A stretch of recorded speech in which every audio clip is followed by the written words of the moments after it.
In this two-part episode, we want to take a look at the Nile River in Africa. The river plays a central role for all nations through which it flows, and it forces them to cooperate. At the same time, the sharing of water can also lead to conflicts. We want to focus on these two aspects by looking at two construction projects along the Nile. For one, the Aswan High Dam, one of the first and to date the largest dam along the Nile, and the Grand Ethiopian Renaissance Dam, which is still under construction but is already sparking a dispute between Egypt and Ethiopia.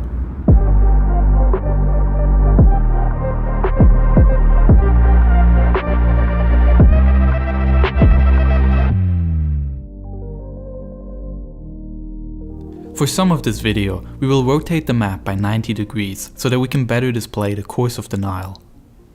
The Nile River has a length of about 6,650 kilometers or 4,130 miles and is therefore, together with the Amazon River, regarded as one of the two biggest rivers in the world. The Nile has two main tributaries, the Blue and the White Nile.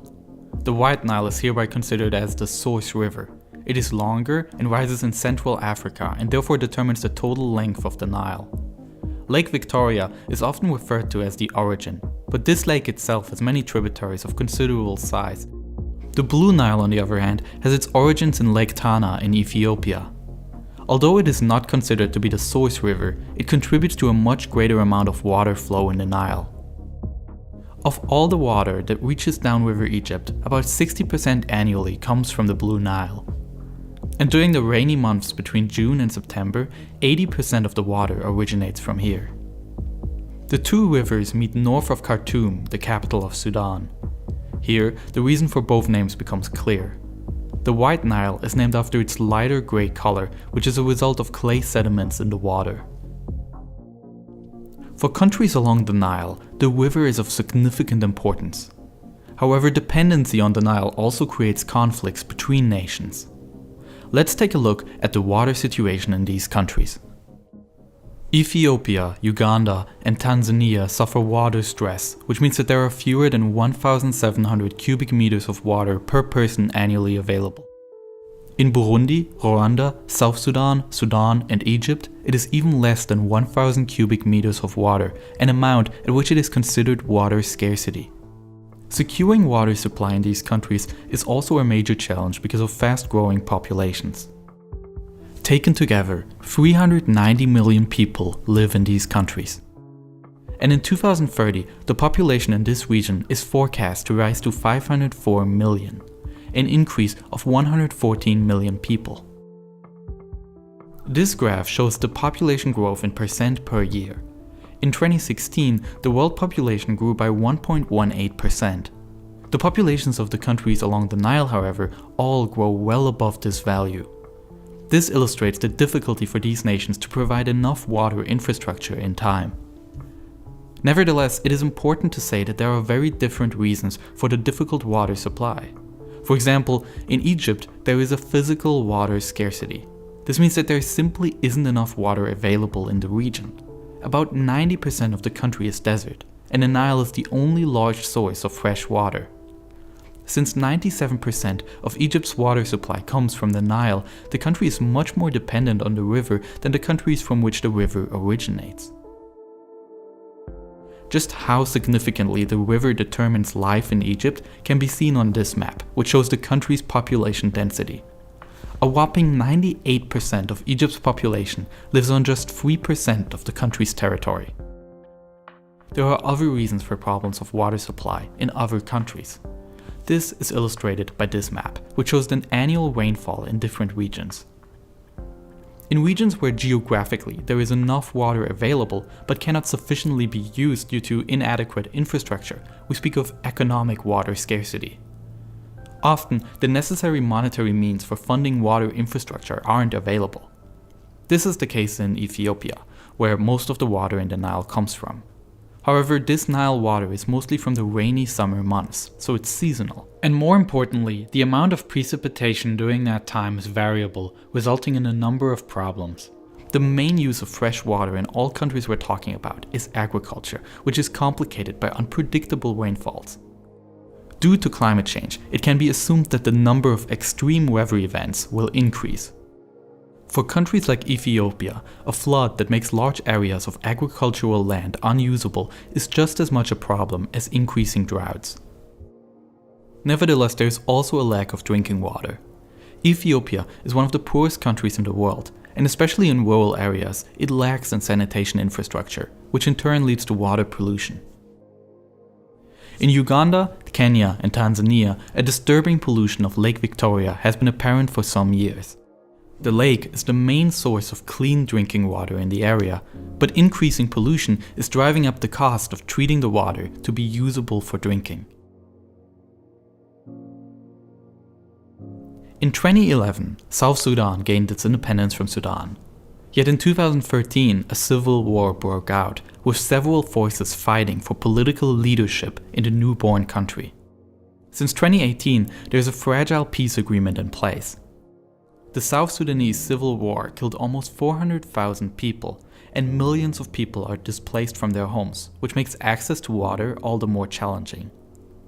While the White Nile runs through the country, the water supply is challenging in areas not located on the river. The war has led to a loss of infrastructure, with many boreholes deliberately destroyed. So issues of water supply in countries affected by economic water scarcity have an impact on the Nile.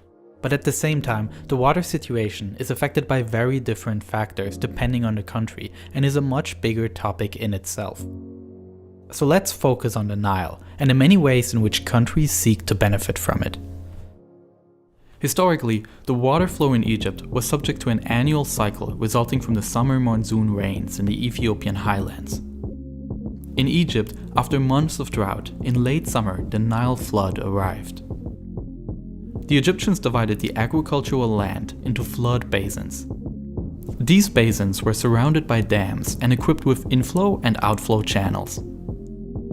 During the Nile flood, they were filled and then closed for about 6 weeks so that the sludge could settle and the soil could be moistened.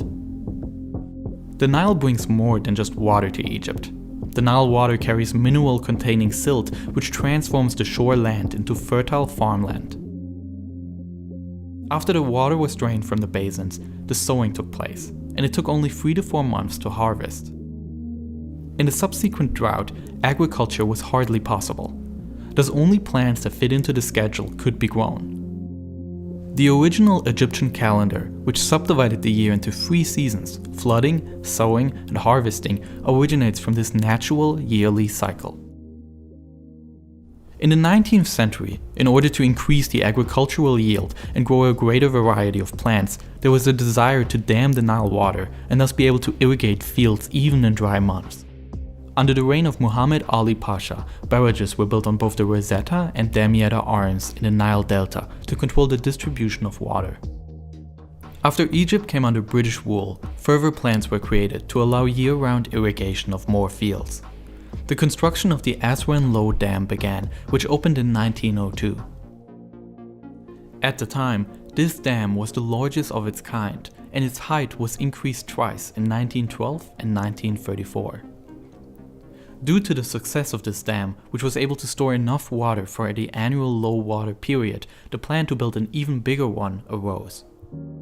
Construction started on what until today is the largest dam along the Nile, the Aswan High Dam. This dam, completed in 1970, created Lake Nasser, named after the second Egyptian president who commissioned the dam. The lake extends for a length of 550 kilometers or 340 miles, reaching into Sudan. From here on, it is called Lake Nubia. This is the 6th largest man-made lake in the world. One problem when creating the dam was that historic remnants were located at the now flooded site, such as the Abu Simbel temples, which originated during the reign of Pharaoh Ramesses II. In one of the greatest challenges of archaeological engineering, the temples were dismantled and reassembled at a new location that is safe from the flooding. However, Buhen, an ancient Egyptian fortress and settlement, could only partially be rescued. The Horus Temple of Buhen is now located in the Sudan National Museum. The rest of the fortress was flooded by the lake. And more importantly, the lake flooded an area which was home to the Nubian people. For the construction of the dam, they were displaced from their homes, resettled, and hundreds of villages were obliterated. Ever since, there are Nubian efforts to be able to go back to what is left of the land and to receive compensation from the Egyptian government. Creating a man-made lake like this is fascinating in how it speaks for our relationship with the status quo of nature and human history. With the lake, the annual flooding cycle of the Nile in Egypt, which has shaped civilization here since ancient times, came to an end. At the same time, the artificial lake is absolutely essential for agriculture in today's populous Egypt.